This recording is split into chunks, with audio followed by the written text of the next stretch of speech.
Driver sa pribadong sakyanan nga mibangga og traffic enforcer sa Davao City ug misibat, posibleng matanggalan og lisensya.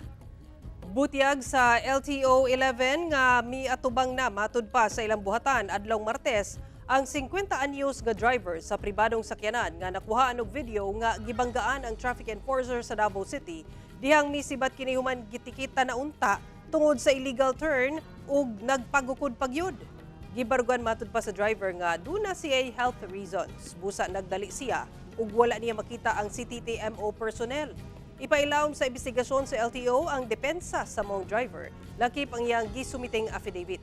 Kuno galing masuta nga duna gayoy kalapasan ang mong driver, revocation of license o pagkatangtang sa iyang lisensya ang pinakabugat nga silot nga mamahimong ipahamtang kaniya sa LTO.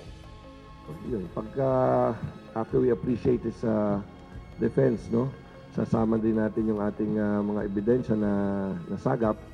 We will evaluate it and probably if it's proven that he's really committed those violations, i-prepare na namin yung order.